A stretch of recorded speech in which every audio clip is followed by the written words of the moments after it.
Alors merci beaucoup de m'avoir invité à parler d'un sujet qui me passionne, donc je reste disponible mercredi si vous voulez. Donc sur le strain biatrial, donc une application du bloc opératoire à la réanimation. C'est toujours un plaisir de venir à Lille pour un ancien Lillois qui a migré vers Amiens.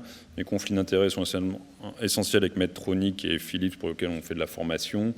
Et donc quand le professeur Kipnis m'a proposé de participer sur l'échographie du sevrage ou de la fonction diastolique en réanimation, globalement, mis à part le fameux E sur E', je me suis bien dit de quoi je vais leur parler.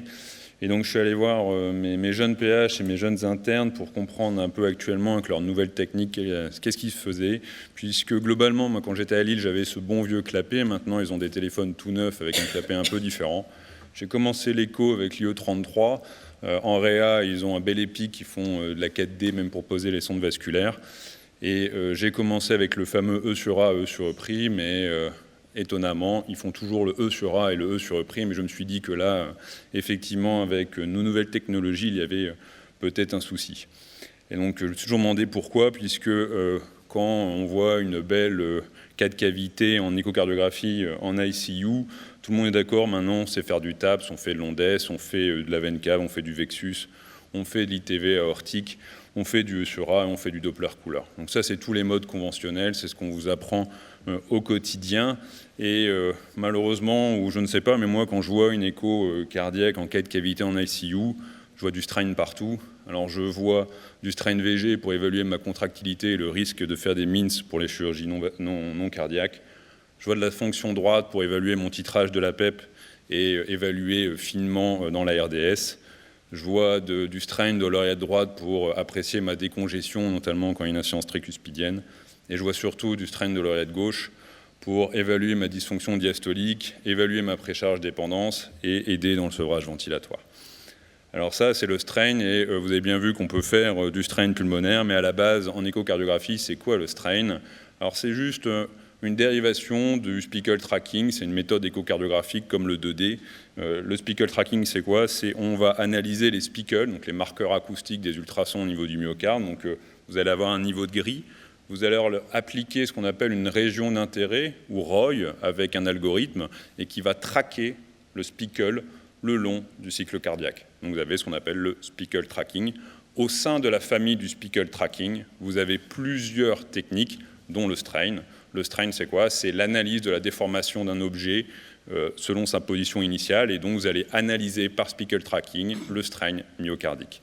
Et je vous invite donc à lire, comme sur votre table de nuit, alors pour caler votre table lors des déjeuners, mais soit la nomenclature de comment vous voulez évaluer le strain en cardiologie, et notamment l'application du strain dans toutes ces pathologies qui sont sorties il y a 3 jours dans le journal américain. Et donc globalement, le strain, vous le connaissez tous en ventriculaire gauche ou en ventriculaire droit, c'est-à-dire que c'est assez simple. Maintenant, vous avez des outils qui vont très vite, vous le faites au lit du malade, vous n'avez plus besoin de station offline, et vous pouvez, comme sur la vidéo, voir du strain VG presque en quelques secondes, en quelques minutes. C'est plus rapide d'avoir du strain VG que de faire une FE en Simpson. Et avec même maintenant des sondes 4D, juste avec une acquisition, ils vous donnent le strain en automatique. Ça marche également pour le strain ventriculaire droit. Vous avez des algorithmes ici chez Philips en auto-strain. Vous faites l'acquisition, il vous trouve le ventricule droit et il vous donne la valeur. Et également en ETO, en périopératoire, il y a très peu de données ou très peu de marqueurs qui sont interchangeables entre le TT et le TO. Et le strain ventriculaire droit en périopératoire est assez intéressant. Alors avant, on n'avait que 2 constructeurs qui avaient ces techniques, ça coûtait très très cher, il fallait des stations dédiées. Maintenant, depuis quelques années, on a quand même des machines qui sont abordables, et puis vous allez avoir la venue de tous les droïdes modulables qui vont les avoir. Le Venugo de chez GE possède les marqueurs Advance pour le bloc opératoire. Il y a Philips qui a sorti le Flash où ils vont l'implémenter. Et donc au bloc opératoire, vous aurez accès à ces techniques. Alors si on regarde un peu dans la littérature pourquoi ça n'a pas percé, quand on regarde les IGM, quand ils demandent dans les rapports d'échocardiographie que vous devez faire pour la recherche, et finalement, le strain VG, ce n'est pas forcément obligatoire, il n'y a pas beaucoup de données. Que vous mettez des données sur le strain VD dans vos rapports, finalement on s'en fout. Et le strain OG pour la dysfonction dystolique, il n'y a pas de données. Donc en fait déjà, on n'est pas assez contraint par il faut donner plus dans les rapports d'écho, et donc ça peut comprendre pourquoi on a très peu de données dans la littérature. Et si on regarde les leaders d'opinion en fait, dans la dysfonction diastolique, notamment dans le choc septique, on se rend compte que finalement, depuis les années 2010, on parle de la même chose.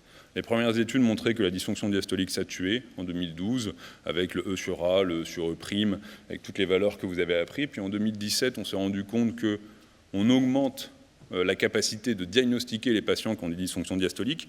Et puis en 2025, l'équipe de Vignon a trouvé que finalement, quand vous faites une écho, 1, la dysfonction systolique, ça ne tue pas, et de 2, la dysfonction diastolique, ça ne tue pas. Donc quand on regarde ça, on dit je ne fais pas d'écho, en fait, ça ne sert à rien, quoi qu'il se passe. Et on avait fait en fait une petite lettre en disant finalement, vous utilisez des algorithmes d'il y a plusieurs années et que probablement ce n'est pas la pathologie qui ne tue pas, mais s'il faut bien détecter et d'éviter les patients qui ont des overlaps. Puisque quand on parle de dysfonction diastolique, vous savez qu'on utilise cette fameux algorithme pour analyser la PTDVG, que ce soit avec la Swan ou avec l'écho, mais finalement ce qu'on veut, c'est la pression de l'atrium. Et il y a une très belle corrélation entre l'augmentation de la pression atriale gauche, la POG, même en chirurgie par exemple, et la PTDVG. Et donc finalement, quand vous allez analyser la fonction atriale gauche, vous allez analyser en fait cette PTDVG. Et ça, c'est bien connu que lorsqu'on analyse le volume de l'oreillette gauche, vous allez avoir ces 3 phases. Vous allez avoir une phase de remplissage. Vous allez augmenter le volume dans votre cavité de l'oreillette gauche. Donc vous allez augmenter le stretching sur les fibres myocardiques. Donc votre strain va augmenter en valeur absolue. Puis après, vous allez avoir une ouverture de la valve mitrale. Vous allez avoir une égalisation des pressions avec un remplissage ventriculaire, le diastasis. Puis après, la contraction de l'oreillette gauche. Et donc vous allez avoir ce qu'on appelle ces 3 phases, la phase de réservoir, la phase de conduit et la phase de contraction. Donc ce sont ces 3 phases qu'on va analyser, par exemple, dans l'oreillette gauche. Et moi, ça fait des années que je passe mes mercredis à rabâcher à mes collègues « faites du strain, faites du strain ». Et j'ai eu la chance de travailler avec le professeur Slama, qui est un des KOL, on va dire, dans ce domaine. Et je lui disais « je ne comprends pas, c'est pourquoi vous n'en faites pas ?» Il me disait « ah, t'en fais pas, ça va passer aux oubliettes ». Parce que ce que je ne comprends pas, c'est qu'en Europe, le strain de l'oreillette gauche, c'est dans les recommandations depuis 2022. Quand vous avez un paramètre en moins pour analyser votre fonction diastolique, il faut le faire. Pas de peau, les Américains ils l'ont sorti il y a quelques mois en disant quand vous avez un paramètre, que ce soit en FA, dans l'hypertension artérielle pulmonaire, il faut faire du strain de l'oreillette gauche. Alors généralement, quand on dit blanc, les Américains disent noir, les Britanniques ils vont se mettre au milieu. Les Britanniques, non. Les Britanniques ils disent également quand vous avez un paramètre qui manque, si vous voulez affiner votre diagnostic de la dysfonction diastolique, donc de la PTDVG, il faut faire du strain de l'oreillette gauche et potentiellement avec un cutoff qui se trouve à 18%. Je me suis encore posé la question, pourquoi alors, si toutes les recommandations placent ce marqueur qui est facile d'accès maintenant, pourquoi en ICU on ne l'utilise pas? Alors potentiellement par le fait qu'il est très compliqué initialement à réaliser, c'est-à-dire que moi quand j'ai commencé, il fallait placer les ROI du VG sur l'OG, il fallait changer la profondeur, c'était time consuming comme on dit, c'était que de la recherche et franchement on a abandonné. Le terme aussi du strain a changé, c'est que vous allez trouver dans la littérature ce qu'on applique du PALS, c'est le peak atrial longitudinal strain. Maintenant, c'est le left atrial strain reservoir. Donc, vous voyez déjà, la nomenclature a changé. Le seuil, c'est ce fameux seuil, même en cardiologie, on n'a pas réussi à définir, même si on a l'air de voir que le 18% serait pour la PTDVG et en périopératoire, on serait plutôt aux alentours de 28-29%. Et logiciels, puisque vous savez qu'il y a une quantité de logiciels. On a les logiciels vendeurs dépendants et vendeurs indépendants. Mais globalement, maintenant, quand vous faites du strain, vous pouvez faire du strain très facilement. Vous voyez, sur une coupe appliquée à qualité, vous avez juste à trouver l'oreillette gauche. Donc ça, c'est avec le Philips et il vous met automatiquement le strain. Donc c'est vraiment simple. Moi, mes internes le font au lit du malade, ou on fait au bloc opératoire, notamment pour la chirurgie thoracique. Donc c'est assez intéressant. Alors maintenant, vous allez me dire, il est bien gentil, l'aminoa, mais à quoi ça me sert? Ok, je vais faire du strain, mais globalement, dans le choc septique ou dans ma pratique, qu'est-ce que je vais en faire? C'est bien si on peut effectivement traiter nos malades, mais si on peut les identifier quand ils sont en réanimation, si on peut identifier les complications et les traiter, ou faire en sorte que la complication a une incidence plus faible. Et en réanimation, vous êtes d'accord que la fibrillation atriale reste une complication majeure, et notamment puisque sa prise en charge, personne ne sait quoi faire. Alors on choque pas, on met de l'amio, on met pas d'amio, je mets des bêta-bloquants, Péros, IV, je mets des antico, je mets pas d'antico. Et finalement, faire un épisode de fibrillation atriale, un one set, c'est-à-dire vous développez une fibrillation atriale en cours de choc septique, vous voyez, c'est pas anodin, même sur le pronostic, ça augmente la morbimortalité et ça augmente le risque d'AVC. Et donc, il y a un nouveau concept qui est en train de sortir de cette fameuse cardiopathie atriale générée. Et vous voyez, le nombre de publications dans ce domaine est en train d'augmenter. Alors, en cardiologie, on connaît ça assez bien, puisque la cardiopathie atriale de l'AFA est développée quand on fait du mapping au niveau de l'oreillette. Et donc, on peut imaginer qu'un patient qui vient en réanimation, avec les nombreux hits qu'il a lors de son séjour en réanimation, développe de l'inflammation sur déjà un tissu atrial remodelé, et peut-être que le patient de 65 ans qui arrive pour un choc septique, il a déjà une cardiopathie atriale préexistante et qui va dégénérer en FA durant son hospitalisation. Et ça, c'est un papier de Felipe González il n'y a pas longtemps qui est sorti. Ils sont amusés à regarder en fait la capacité du strain, alors c'est du ventriculaire gauche, à diagnostiquer la cardiopathie septique ventriculaire. Et chez les patients qui n'ont pas de cardiopathie septique, qu'elle soit par le strain ou par les mercants conventionnels, vous voyez, on a un strain atrial à 25%, donc qui est presque modéré, voire normal. Par contre, chez les patients qui ont une cardiopathie septique identifiée que par le strain ventriculaire, on a déjà une atteinte atriale. Donc on a l'air d'avoir déjà cette atteinte atriale précoce, puisque le strain va trouver des choses qu'on ne voit pas trop à l'œil nu, et donc déjà on a peut-être une rationnelle sur pourquoi nos patients, alors qu'il n'y avait pas de facteur de risque, ils développent de l'AFA avec peut-être une cardiopathie atriale préexistante. Ça, nous, on l'avait effectivement montré avec notre équipe dans le Covid-19, où on avait fait un premier papier sur l'inflammation et le risque de développer de l'AFA. Et donc, nous, les Covid, nous ont bien aidés à Amiens, donc on a pu faire beaucoup d'études.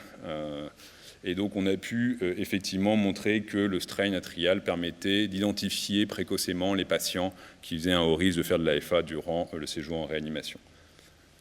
Comme vous avez vu, on peut faire du strain atrial sur les deux oreillettes, et en cardiologie, on sait très bien que le strain atrial droit renforce le diagnostic des patients à haut risque de faire de l'AFA, puisque l'AFA naît à 90% dans les veines pulmonaires à gauche, mais vous avez 10% de foyer ectopique au niveau de l'atrium droit.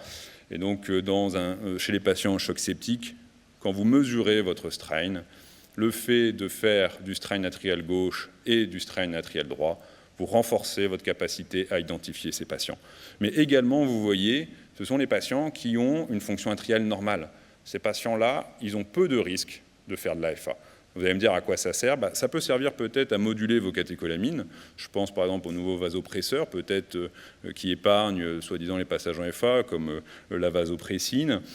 Ça peut servir dans certaines techniques également, si vous avez reprendre ou pas vos bêta-bloquants. En tout cas, il n'y a pas encore d'études effectivement de RCT sur qu'est-ce que je dois faire maintenant, mais ça peut vous ouvrir des algorithmes avec ça. Également dans le remplissage, c'est-à-dire qu'il y a des équipes qui ont testé, est-ce que le strain est un bon outil pour prédire la réponse au remplissage. C'est l'équipe de François Bagat qui a fait ça à Paris, en patients avec des chocs septiques, et donc ils ont rempli des malades, et ils ont vu que déjà les patients qui ont un choc septique ont une atteinte du strain, donc une cardiopathie atriale potentiellement septique, mais lorsqu'on leur fait bénéficier d'un remplissage, le strain augmente, mais dans les deux populations. Bon, globalement, ça on le savait déjà, quand vous faites un sureprime ou une PAPO, vous savez très bien que le delta de sureprime ou le delta PAPO n'est pas prédictif du remplissage et qu'il faut faire plutôt le delta ITV ou d'autres indices. Donc quelle est sa place ? Sa place, elle est dans les recommandations américaines de Naguet, mais personnellement, moi quand je vois cet algorithme, j'ai peur, puisque je crois qu'il y a 5-7 paramètres, globalement, personne ne va le faire. Enfin, même nous en cardiologie, je crois qu'on ne le fait pas. Alors en ICU, je pense qu'on ne le fera pas non plus. Et donc il faut peut-être des approches plus pragmatiques. On a parlé de l'échographie pulmonaire et effectivement combiner l'ensemble du POCUS avec de l'écho pleural, de l'écho du Vexus et du Eusura avec du strain. On peut peut-être identifier des patients avec cette dysfonction et éviter des déconvenues. Alors vous allez me dire maintenant et au bloc, en quoi ça peut m'aider, moi, anesthésiste au bloc opératoire, du faire du strain. Vous savez que quand même une des premières complications au niveau cardiovasculaire, c'est l'AFA, 30% en post-op de chirurgie cardiaque, 10 à 12% encore en chirurgie thoracique, même avec la vidéo, que ça augmente le risque de FA non chirurgicale et que ça augmente la morbimortalité des patients, ça augmente le temps d'hospitalisation, ça augmente le coût. C'est un peu la hantise. Vous avez tous vous les chirurgiens qui disent non, il fait de l'AFA, il ne remonte pas, ou alors qu'est-ce que je fais de l'AFA, j'anticoagule. Et effectivement, quand on voit déjà les recommandations pour les traitements prophylactiques des patients en périopératoire pour la fibrillation atriale de novo, Vous faites comme vous voulez, en fait. C'est soit vous faites des bêta-bloquants, soit de l'amiodarone à tout le monde, soit vous ne stoppez pas les bêta-bloquants, soit vous les reprenez. Globalement, on ne sait pas. Il n'y a pas d'études récentes qui montrent vraiment ce qu'il faut faire. En chirurgie thoracique, c'est à peu près pareil. Il faudrait peut-être faire de l'amio, mais sur un poumon, on ne sait pas, des bêta-bloquants. Il y a des études avec le landiolol en prophylactique, mais je le mets quand, combien de temps, et après je fais quoi comme relais, c'est assez compliqué. Et ça peut expliquer un peu pourquoi l'étude sur la colchicine dans la chirurgie thoracique, l'étude COP-AF, avait été un échec, puisqu'on avait fait de la colchicine à tous les patients qui devaient avoir une chirurgie thoracique. Et malheureusement, on n'a pas réussi à réduire le pourcentage de FA, potentiellement parce que quand vous donnez un traitement à tous les patients, pour un effet, effectivement, vous perdez la puissance de son traitement. Il faut probablement identifier les patients les plus à haut risque de faire de l'AFA et peut-être de cibler ces patients-là en leur disant « il a un haut risque, je vais lui donner un traitement qui va peut-être réduire le risque de faire la complication attendue ». Et ça, en chirurgie cardiaque, le strain, c'est quand même assez développé. Il y a plusieurs études, notamment là, dans le CABEDGE, sur la chirurgie cardiaque avec des seuils, vous voyez, autour de 28%, et ça reste le marqueur avec la dilatation atriale le plus prédictif de FA après une chirurgie cardiaque sous CEC. C'est quand même 30% de ces patients, et ce n'est pas anodin pour un patient qui a une cardiopathie ischémique ou coronarienne de faire de la FA. Chez les valvulaires, on sait que c'est encore plus, mais une IM avec une OG vieillisse, on le comprend. Mais un patient qui vient pour un coronarien chronique, à qui théoriquement vous revascularisez, vous arrêtez ses anti-ischémiques, lui remettre des bêta-bloquants et une antico à la sortie, ce n'est pas forcément la bonne stratégie. Alors il n'y a pas qu'un papier, il y a une littérature qui est quand même assez importante dans la chirurgie cardiaque. En chirurgie thoracique, on a fait une étude qui est en cours de review dans EJA où on s'était amusé à faire du strain en fait juste avant les chirurgies de résection majeure, que ce soit les pneumoniques ou les lobectomies, et on a évalué cette dysfonction biatriale. Et vous voyez les patients, ce qui est intéressant, c'est que les patients qui n'ont pas de dysfonction atriale ont une probabilité de faire de la FA qui est très faible. Donc si dans vos protocoles, vous faites peut-être des bêta-bloquants, je ne sais pas, de l'amio à tout le monde, vous pouvez peut-être identifier ces patients en disant « je fais un strain juste avant ». Nous, on faisait juste avant le champage sur le patient et on regarde si oui ou non il est altéré. Et donc ça reste un peu dans cette optique-là. J'aurais été ravi de vous montrer d'autres études randomisées ou dans la chirurgie non cardiaque, mais il n'y en a pas. Et par contre, si, à défaut de venir le mercredi avec vos collègues, vous pouvez venir à Paris d'ici quelques semaines pour faire de la formation, en tout cas sur le POCUS dans ce domaine. Et je vous remercie encore de votre attention et de m'avoir invité. Merci beaucoup, Christophe. Je vais commencer par une question. Moi, je suis assez vieux pour être passé de E sur A et tous les algorithmes chiants qu'on devait apprendre pour savoir exactement dans quelles conditions on pouvait interpréter les différents E sur A. Je suis passé au Doppler tissulaire quand j'étais quand même encore assez jeune, qui quand même simplifié considérablement l'interprétation. Le strain, tu le places où là-dedans? C'est-à-dire ça va permettre de voir des choses qu'on ne voit pas en Doppler tissulaire, en E sur E', ou est-ce que ça va différencier des patients au sein de ces différents groupes de différentes valeurs d'E sur E'? Déjà, quand on parle que de dysfonction diastolique. Alors, ça permet en fait effectivement de rattraper des patients à qui, parce que le sur E', on va analyser que l'anneau mitral, mais on a beaucoup de patients qui ont une dilatation atriale, qu'on ne voit pas forcément, qu'on ne mesure pas, et qui ont déjà une augmentation en fait de la pression atriale. Et ces patients-là, effectivement, peut-être qu'ils vont faire de l'AFA. Et il y a pas mal de papiers, alors en cardiologie, mais qui transposent, qui diraient que si on doit récupérer un seul paramètre pour analyser la dysfonction diastolique, ça serait en fait le strain, puisque c'est celui qui est le plus corrélé même avec le strain global. Et donc, on fait tous le sur A, le sur E', mais systématiquement, nous, on fait du strain, et c'est vrai qu'on a souvent les cutoffs. Un strain altéré, ça montre quand même qu'il y a une augmentation de la pression atriale. Un strain non altéré à plus de 40%, même si on a un sur A, finalement, en fait, on ne va pas garder. Et puis, en fait, ça met aussi l'œil sur, maintenant que moi, je fais du strain tout le temps, on voit vraiment cette contraction atriale, on voit l'atrium qui grandit, en fait, au fil des cycles, et pareil pour l'oreillette droite. Et à contrario, quand on voit des patients avec une oreillette qui ne bouge pas, qui ne s'expand pas, alors qu'ils peuvent avoir des marqueurs ventriculaires convenables, le strain est souvent altéré, ça peut être des petites choses. Donc moi, je le positionne, c'est vrai, au même titre, mais après, je suis un peu un believer, donc j'en fais systématiquement. Mais quand on regarde les différentes recommandations, il le place en deuxième intention. Vous faites vos E sur A, vous faites vos E sur E', et si vous n'avez pas les autres marqueurs, qui sont l'incidence tricuspidienne, qui sont, là ils ont remis le temps veineux pulmonaire, et ben vous pouvez faire du strain. Et donc je pense que ça a à faire au quotidien, et surtout que maintenant c'est hyper simple. C'est-à-dire qu'en acquisition, au lit du malade, vous l'avez. Deuxième question, est-ce que tu t'en sers ou tu penses qu'il y a une utilité en dehors de la stricte CCV? Alors nous, pour les soins critiques. Alors pour les soins critiques, je pense qu'effectivement, il y a une étude sur le sevrage ventilatoire en cours, un PHRC, où ils analysent du strain, je pense, sur le delta de sevrage. Je pense que ça pourrait être intéressant.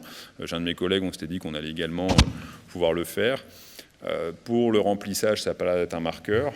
Pour le choc septique, on a des réflexions sur probablement identifier ces patients qui font du choc septique en hyperadrénergie, avec toujours la controverse de mettre des bêta-bloquants, ou alors faire peut-être de l'épargne de la noradrénaline et de faire du multimodal. Je pense que c'est un nouveau champ en fait, qui s'ouvre maintenant avec les applications, et que c'est un outil assez séduisant, c'est rapide, c'est assez reproductible. Le seuil ou le logiciel finalement maintenant un peu d'intérêt. On est en train de faire une étude avec Bagat, avec Paris, où on compare dans le choc septique avec les deux logiciels, et finalement en fait on retrouve à peu près la même chose. Donc il faut juste, je pense, que la technique se développe, qu'on l'utilise, et surtout que les leaders d'opinion puissent en parler, puisque en fait si à l'ESIGM on ne trouve pas d'intérêt de ces nouvelles techniques, c'est vrai que ça va être un peu pauvre à développer. Et en CCV, mais je pense qu'au bloc opératoire, c'est assez intéressant. Nous, maintenant, par exemple, sur les chirurgies à haut risque, on l'évalue et puis on regarde qu'est-ce qu'on peut faire sur les bêta-bloquants ou autre chose. Ça nous donne un petit chose que plutôt, bon, on fait ce qu'on veut en fait. Il y en a un qui va faire A, un qui va faire B. Là, on évalue juste avant, bah tiens, il a un strain altéré. Ouais, lui, on va peut-être plus le sortir alors qu'on avait un doute sur un secteur télémétré. Un peu de bêta-bloquant, enfin voilà, c'est des petites choses. C'est à peu près là, nous, on le place en tout cas dans une équipe, on va dire, un peu plus believer que les autres. Est-ce qu'il y a des questions dans la salle ? Merci. Christophe ?